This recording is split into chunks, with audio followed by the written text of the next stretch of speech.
السلام علیکم ورحمۃ اللہ وبرکاتہ۔ جس طرح کہ ہر مسلمان کا یہ عقیدہ ہے کہ کسی کی نظر لگنا، نظر بد، یا پھر کسی جن کا عاشق بن کے سوار ہو جانا، یا پھر کسی جن کا کسی کے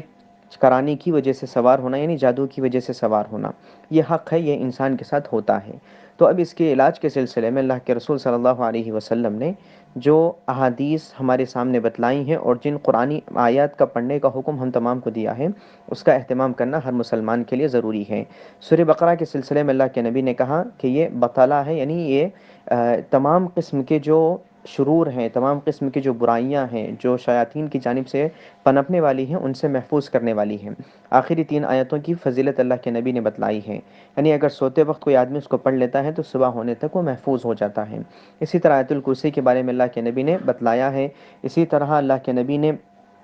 معوذتین کے بارے میں سورہ فلق اور سورہ ناس کے بارے میں بتلایا ہے کہ سورہ فلق اور سورہ ناس کی پابندی کریں گے تو محفوظ رہیں گے۔ اور اللہ کے نبی پر جب جادو ہوا تو اللہ کے نبی نے اسی کے ذریعے علاج کیا تھا، اور سورہ فاتحہ کے سلسلے میں بھی اللہ کے نبی کی جانب سے یہ بات وارد ہے۔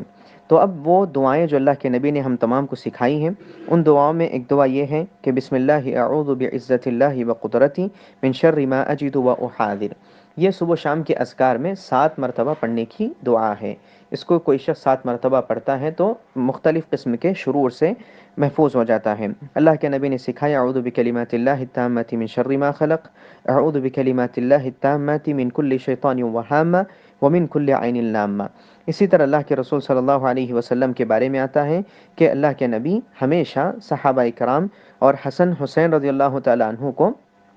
ان دعاؤں کے پڑھنے کا حکم دیا کرتے اور ان کو پڑھ کر دم کیا کرتے تھے اللہ کے نبی۔ تو اگر کوئی رقیہ کرنے والا شخص اس طرح کی بات کہتا ہے اور وہ دعائیں سکھاتا ہے جو اللہ کے نبی نے صحابہ کرام کو سکھائی تھی اور انہی کو پڑھنے کا حکم دیتا ہے تو یہ درست ہے۔ اور اگر کوئی ایسی دعائیں ہیں جو اپنی جانب سے بنا کر وہ ان کو پڑھنے کا حکم دے رہا ہے تو یہ درست نہیں ہے۔ البتہ اگر کوئی رقیہ کرنے والا شخص ہے جو رقیہ کرتے وقت جس کو عربی جانتا ہے اور پڑھتے ہوئے کچھ دعائیں اپنی جانب سے پڑھتا ہے، وہ اس سے برملا زبان سے نکل جاتی ہیں تو کوئی بات نہیں، لیکن انہی دعاؤں کو لکھ کر جو ہم تمام آدمی کو یاد کرنے کا حکم دیں یہ درست نہیں ہے، اس لیے کہ اللہ کے رسول صلی اللہ علیہ وسلم نے ارشاد فرمایا کہ لا بأس بالرقیہ ما لم تکن شرعا ما لم تکن شرکا، کہ رقیہ سے کوئی مسئلہ نہیں، رقیہ کیا جا سکتا ہے لیکن شرکت کسی کی نہیں ہونی چاہیے، یعنی شرک کی بات اس میں شامل نہیں ہونی چاہیے، انسان کسی اور سے